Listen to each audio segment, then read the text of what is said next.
So welcome, and of course we'll start off with our bracha. Baruch atah Adonai Eloheinu melech haolam asher kitshanu b'mitzvotav v'tzivanu la'asok b'divrei Torah. Amen.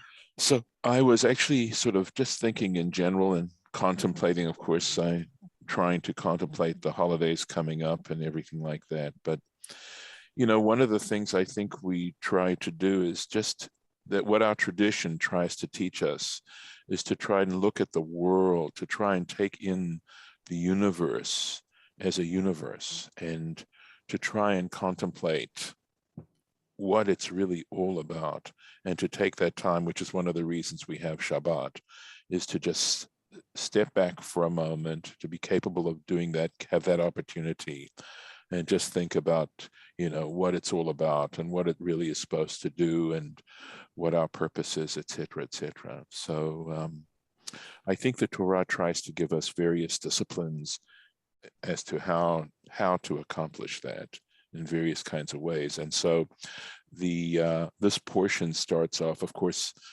we want to try and get this portion done before, it's always done before Rosh Hashanah, because it has, in fact, the last part of this portion has to do with the curses that are mentioned, that there's awesome implications in terms of what we do and how we choose to live our lives, et cetera, et cetera. But the first part has to do with BIkkurim, has to do with the first fruits and the bringing of the first fruits, which again, I realize how significant it is to be appreciative, to not just, and Lauren, of course, taught me this phrase, right, where you sort of just, you feel entitled to things and you want to try and rid yourself as much as possible of those kinds of feelings. At any rate, so we're going to start off with BIkkurim, and some of the material you're going to tell me why does it sound familiar to you? And that is I'm not asking you a difficult question here at all. So I'm going to start off by sharing the screen here. And here we are. Okay. So here we are at the beginning of Parsha Ki Tavo.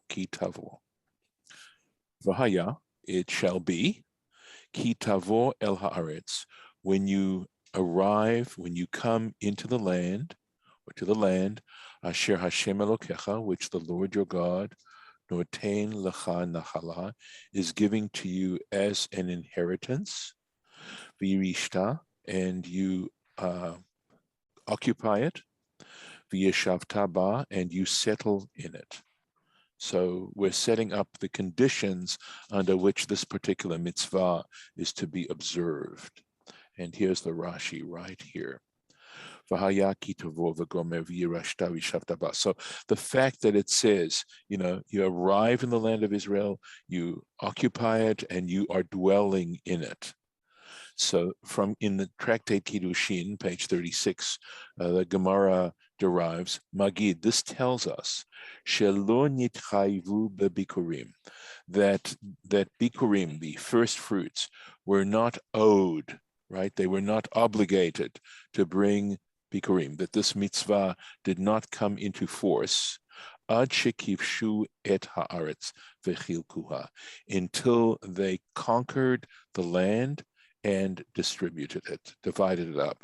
So they had to be completely settled in the land. This mitzvah was hakluya ba'aretz. This is one of those mitzvahs that depends on occupying the land of Israel, but that was the only time when this mitzvah actually came into force.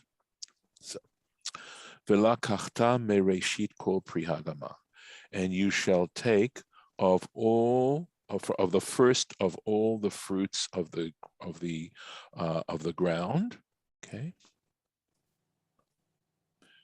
Asher tavi me'artzacha, which you bring from your land. Okay. Asher Adonai Elohecha noten lach, which the Lord your God is giving you. V'samta vatena, and you shall place it in a basket, or you shall place them in a basket. V'halachta, and you shall go el hamakom, to the place, Asher yivchar Hashem Elokecha, which the Lord your God will choose. L'shaken shmo sham, to cause his name to dwell there. A little more Rashi here. Okay. So it says, you shall take of the first.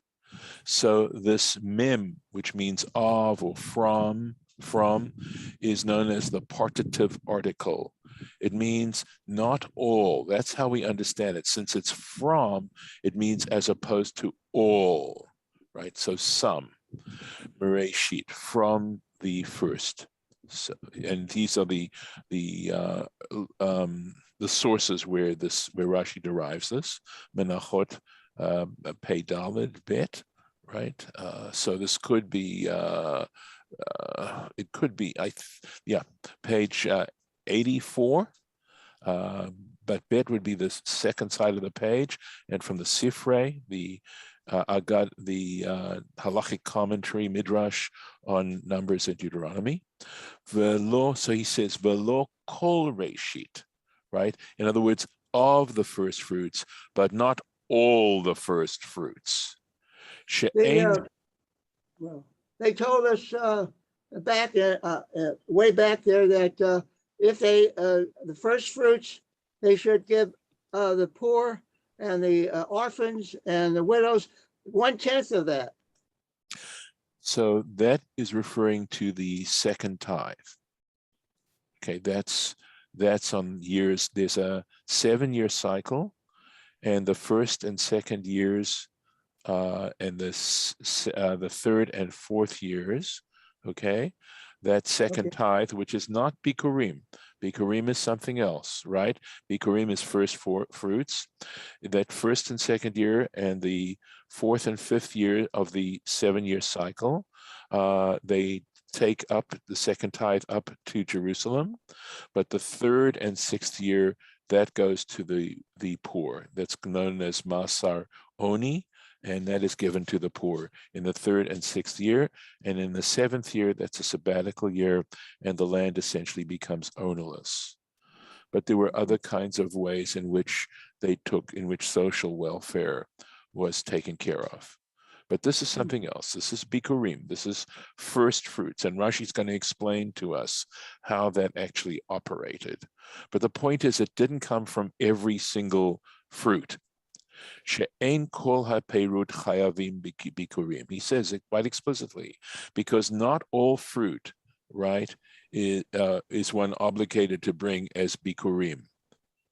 Ela shivat haminim bilvad, but only the 7 species. Those are the 7 species which one operates as BIkkurim, right? And they're mentioned in Deuteronomy chapter 8, verse 8, right? Ne'emar kan, how do we know this? Ne'emar, this is what is called a gzeira shava, right? Ne'emar kan eretz or aretz. Here it mentions the word eretz, v'ne'emar lahalan, and above in chapter 8 in Deuteronomy, it says eretz chita, it says a land of wheat and barley, etc. Right? You're familiar with that.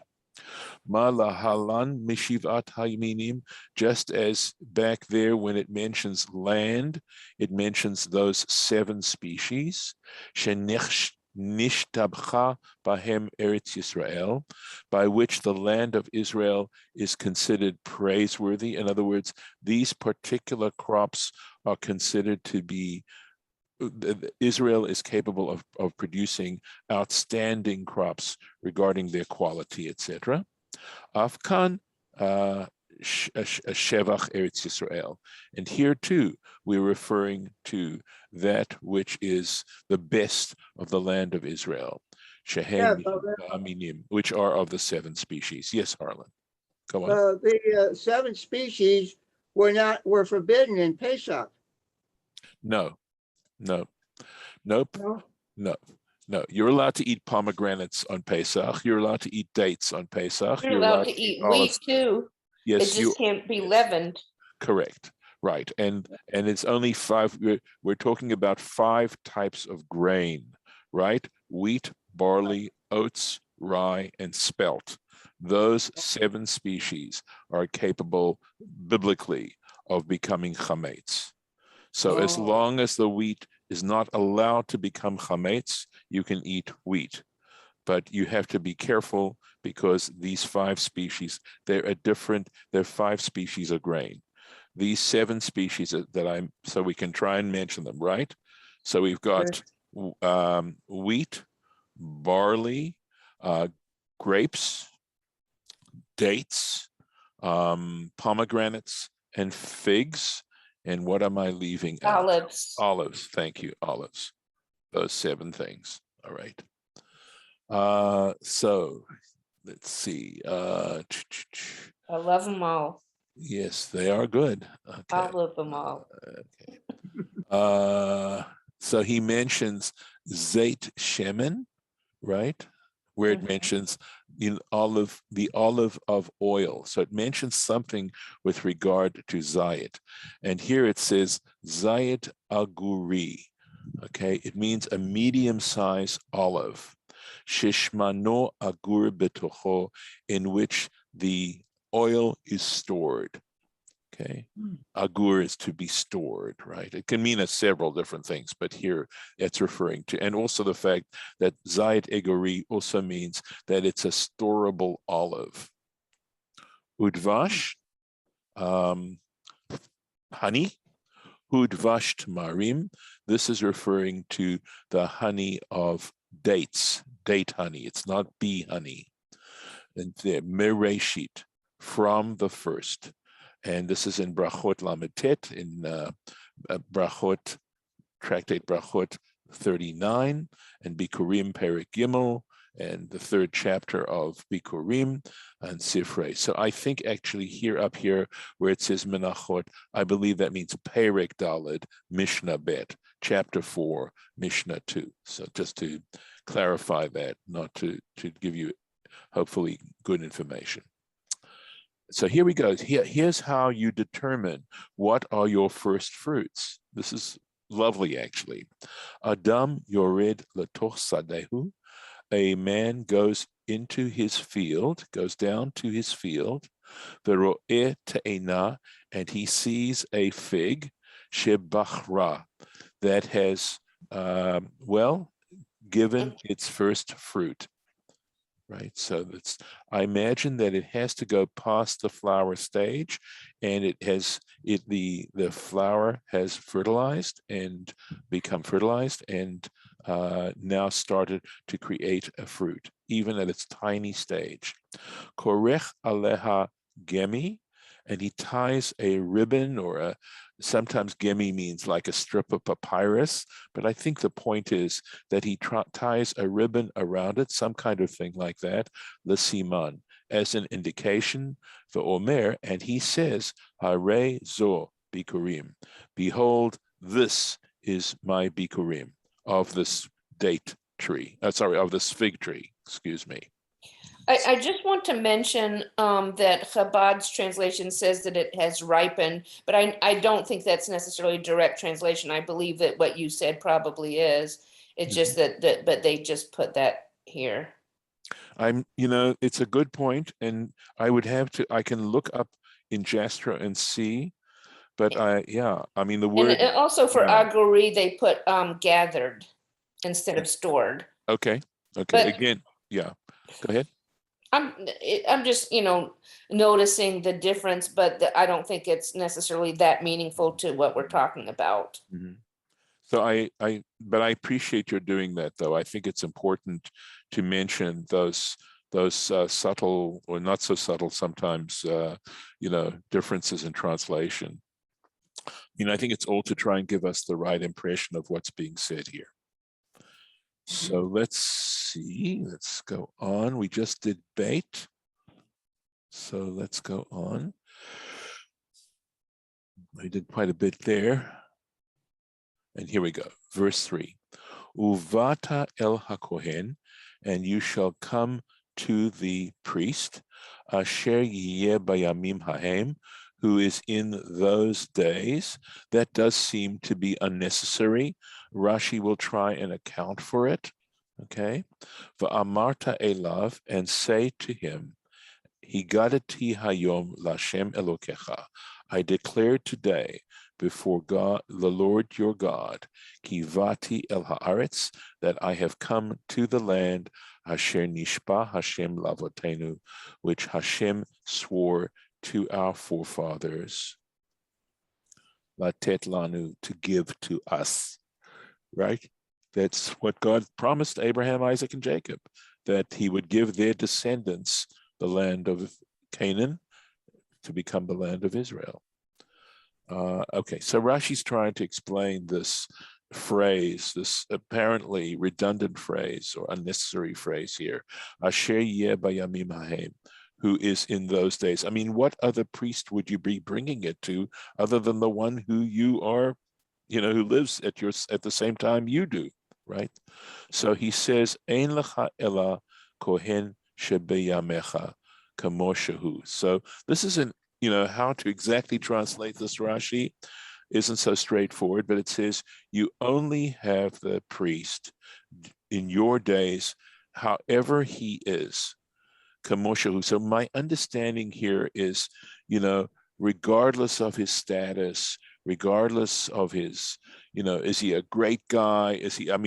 I think, I'm not sure what Chabad says in your translation. Yeah, basically the same thing. But basically, that's why it says it's what you have.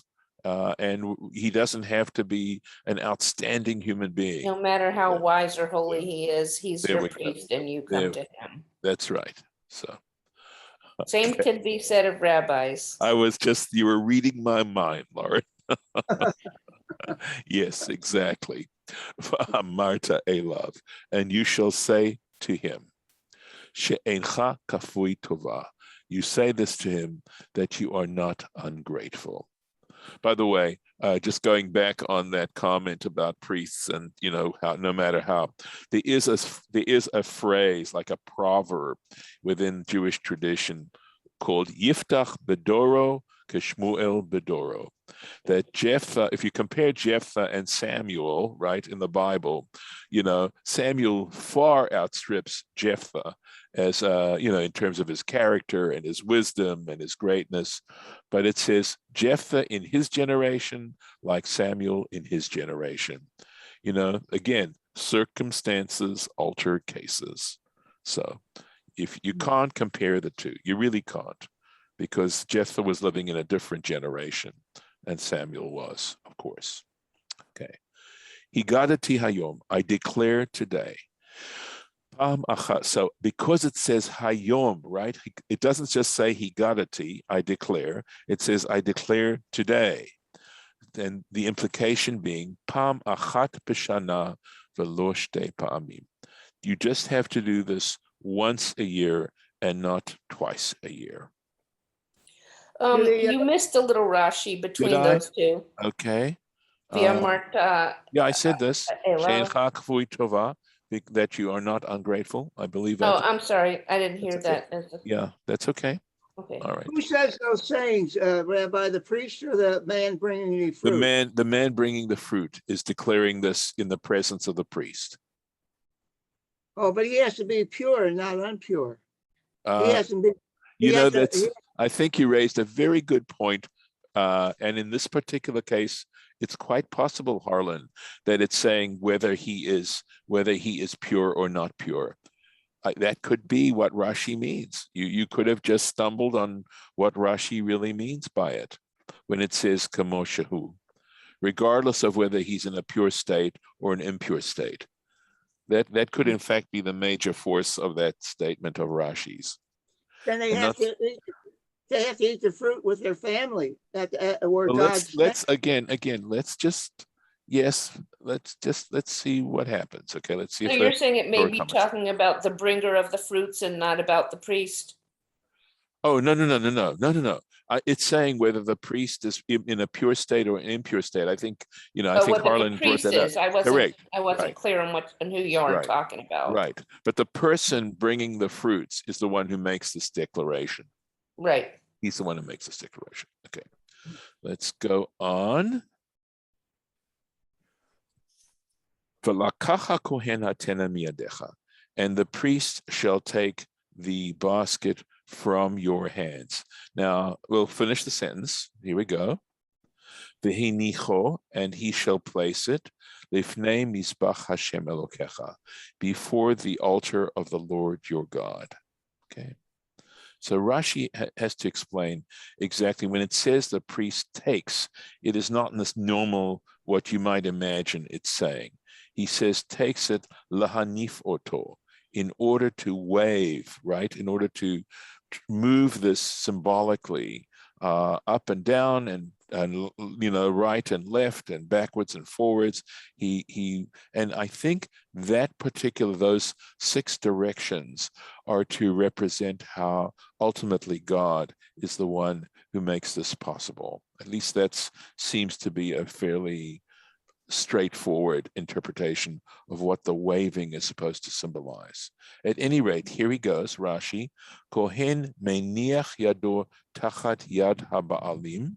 So the Kohen places his hands underneath the hand of the owner, the one who owns the fruit, umanif, and then starts to wave this basket. Okay, next verse.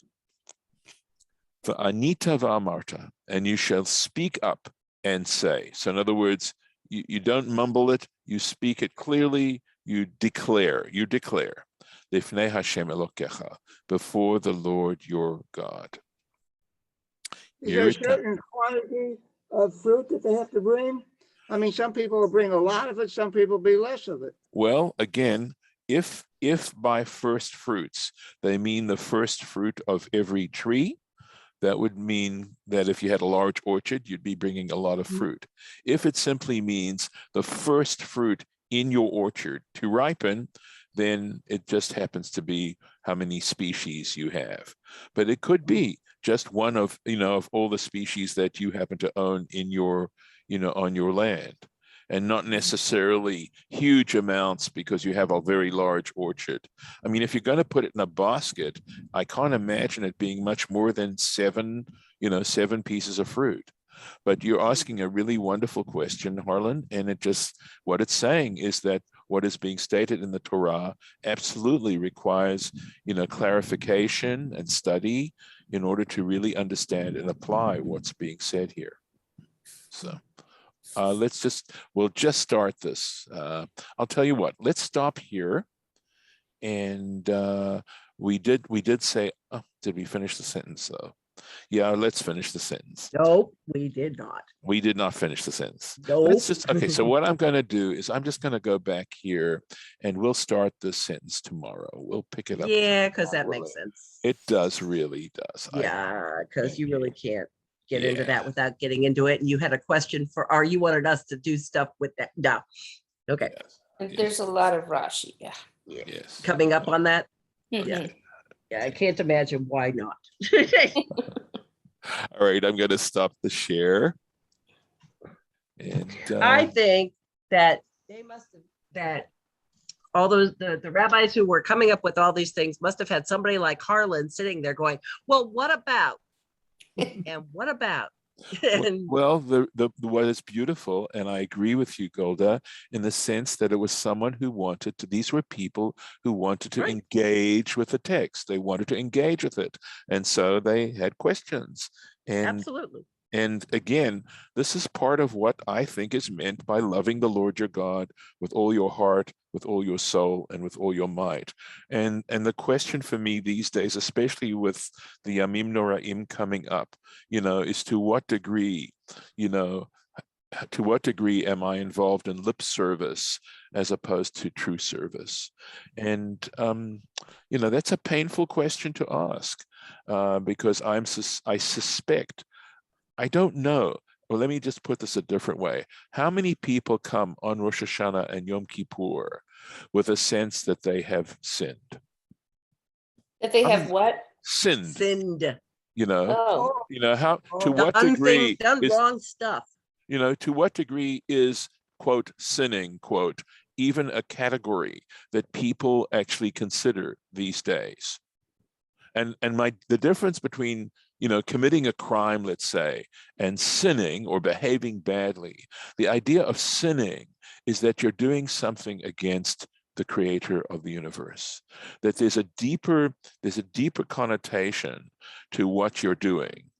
And I think it comes back to my very opening statement that what I think one of the important things that I think our religion is trying to do is to make us conscious that we have a relationship with the world in which we were created. I mean, this is why you come up with phrases like Mother Earth, that it's more than simply being here, to make use of all the resources that they are and to take advantage of all the resources that the earth has, but that we are creatures, we are part of this universe, and that we want to have a symbiotic relationship with the world. And given the fact that we have the intelligence that we have, to take it in on a grand scale. And sinning means that you're doing something to destroy that relationship. That's essentially what sinning is about. And it isn't simply just doing something wrong. And I'm saying, I don't get the feeling I don't think people really understand what the word means. I think they see it as an old-fashioned word that's lost currency at this point. And I don't think it has, if we understand what it really means. And I think it can actually be something for us to meditate on. And I will stop. I'll stop the recording at this point, unless anybody wants to say anything else. But I want to say about the sure. vows. A lot of times I say a vow, I don't really mean it. I don't know how I can, get rid of it. Well, we have that Hatarat Nedarim, right, Erev Rosh Hashanah. We do that. There's a statement that we go through that we ask to have our vows forgiven. But we're really supposed to, the idea there, of course, is for us to take what comes out of our mouths very seriously, and that when we make commitments, again, that it's not just lip service or a good feeling, but that it's something that we really mean. So thank you. I'm gonna stop the recording here and just thank, of course, those who have been following us to this point.